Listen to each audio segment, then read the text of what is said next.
स्वागत है आप सभी का आपके अपने YouTube channel S life time में। गाइस, आज हम राष्ट्रपति पद से जितने भी इम्पोर्टेंट क्वेश्चन हैं उनको कवर करने वाले हैं। तो चैनल पर नए हैं तो चैनल को सब्सक्राइब करें, वीडियो अच्छी लगे तो दोस्तों में भी शेयर करें। तो चलिए जानते हैं आज का पहला प्रश्न है भारत के प्रथम राष्ट्रपति कौन थे। तो आपको चार ऑप्शन दिखाई दे रहे होंगे। इसमें राइट आंसर हो जाएगा option B, doctor Rajendra Prasad. ये भारत के प्रथम राष्ट्रपति थे। गाइस, अगर आपको आंसर पता रहता है तो कमेंट करके ज़रूर बताइएगा। इससे आपको भी पता चलेगा कि आने वाले एग्ज़ाम की आपकी कैसी प्रिपरेशन है जीके के क्षेत्र में। भारत की प्रथम महिला राष्ट्रपति कौन थी, ये हमारा नेक्स्ट क्वेश्चन है।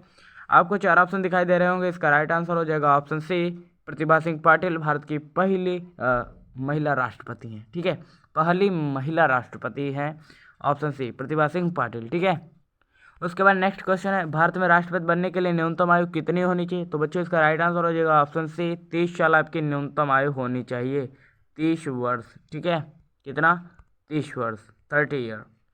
भारत के राष्ट्रपति की एक महीने की सैलरी कितनी होती है। तो इसका राइट आंसर हो जाएगा ऑप्शन डी, 5 लाख। कितनी होती है, 5 लाख सैलरी होती है मंथली राष्ट्रपति की। ठीक है, उसके बाद नेक्स्ट क्वेश्चन है भारत में कार्यपालिका का अध्यक्ष कौन होता है। तो आपको चार ऑप्शन दिखाई दे रहे होंगे। तो इसका राइट आंसर हो जाएगा ऑप्शन बी, राष्ट्रपति।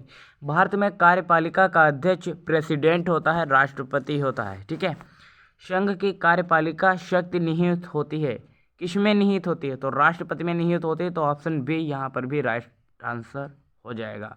उसके बाद नेक्स्ट क्वेश्चन है भारत का राष्ट्रपति ये राज्य का प्रधान नहीं होता है, ये राज्य का प्रधान नहीं होता है, अभी तो राज्य का प्रधान होता है, केवल सरकार का प्रधान नहीं होता। ये गलत हो जाएगा, राज्य और सरकार दोनों का प्रधान होता है, ये राज्य का प्रधान होता है। राष्ट्रपति जो होता है ये राज्य का प्रधान होता है, ना कि बी और सी और डी विकल्प को छोड़कर। ठीक है, उसके बाद भारतीय संविधान के अनुसार देश का प्रमुख नागरिक कौन होता है। देश का प्रमुख या पहला नागरिक की बात करें तो राष्ट्रपति होता है।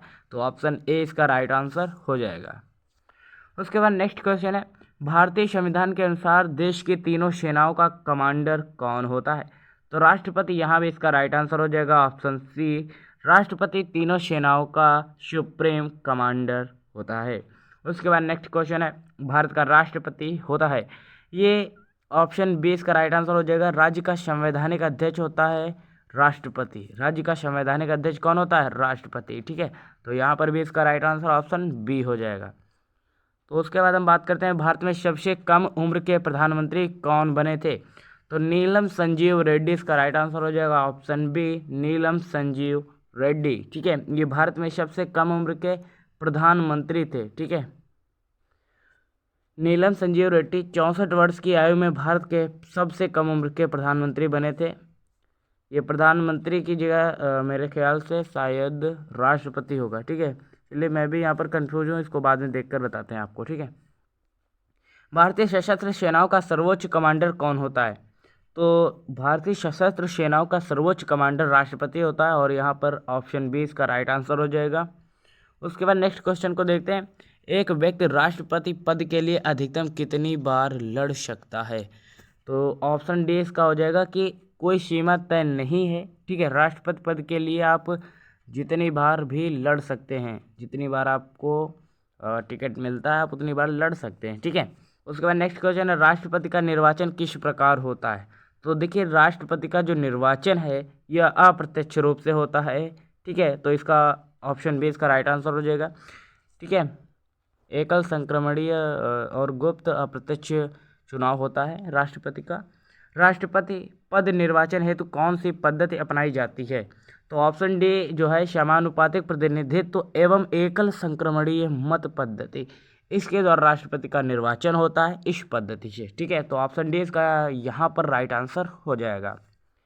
राष्ट्रपति पद चुनाव संबंधी विवाद को किसे निर्देशित किया जाता है।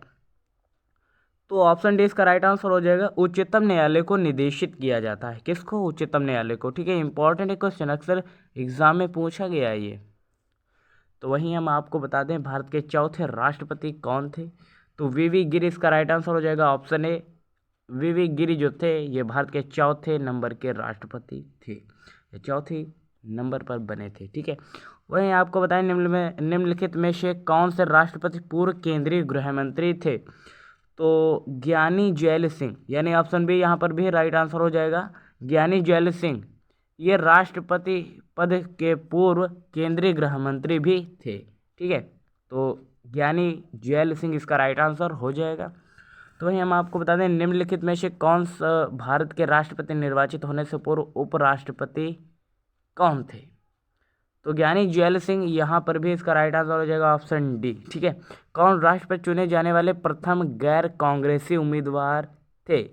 तो वीवी गिरी इसका राइट आंसर हो जाएगा ऑप्शन ए। ठीक है, तो वहीं आपको बता दें निम्नलिखित में से कौन भारत का राष्ट्रपति नहीं रहा है?